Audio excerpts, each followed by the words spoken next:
Scientific question, you would go to a scientist, and I presume you would expect a rational answer. And if you had a philosophical question, you would go to a philosopher, and perhaps less rational but still cogent, you would expect an answer. I have a religious question, and I come to you as a religious man to answer it. Right here, right now, I'm not an atheist. I can't equip myself with moral relativism. I'm an agnostic, and I envy your faith.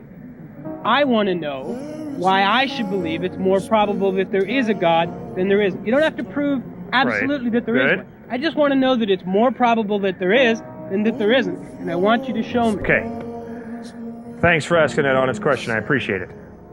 The reason that I believe that God exists is because of certain evidence. First piece of evidence, the order and the design of the cosmos points me to some type of intelligent mind, because my experience in life is, in order to bring about order, I got to work real hard. And when I get sick, I don't go running to a neophyte. When I get really sick, I go running to a highly, highly trained doctor who understands the order and design of the human body. My experience in life is, order demands an intelligent mind behind it. It doesn't come about by chance. Second piece of evidence for me. Life, in my experience, always comes from life. I don't care if it's plant life, animal life, human life. You never get life out of non-life. In other words, you never get the animate from the inanimate. Therefore, is it more reasonable for me to believe in the beginning God, or is it more reasonable for me to believe in the beginning matter and energy? Because I only see life come from life, never life come from non-life, it's far more plausible, reasonable for me to believe in the beginning God. Third point, the moral argument. I think you've been standing here while I've been articulating it. I am convinced that although there are not many, there are at least a few moral absolutes. Although there's a lot of ethical gray, probably more ethical gray than ethical black and white, there at times is ethical black and white, crystal clear. Moral absolute. Moral absolute. So those are the three. Those are three. Order design, coming from intelligent mind. Life coming from life, not from non-life. Moral absolutes. Fourth one, love.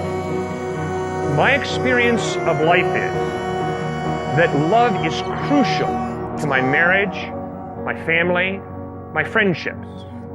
Love is a crucial motive in my life. If it's lacking, life turns very sterile, very empty.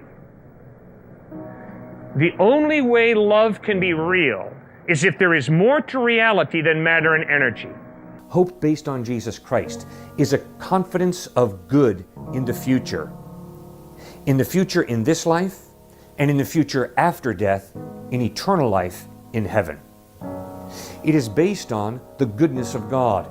It's based on the fact that God is eternal. It's based on the fact that God is the creator. He gave us life in the first place. He created the cosmos, which means He's more than able to bring our dead bodies back to life, to reunite them with our souls, and to give us eternal life in a new heaven and a new earth, where there will be no more crying, no more suffering, no more pain, no more evil injustice, no more destruction, decay, and death.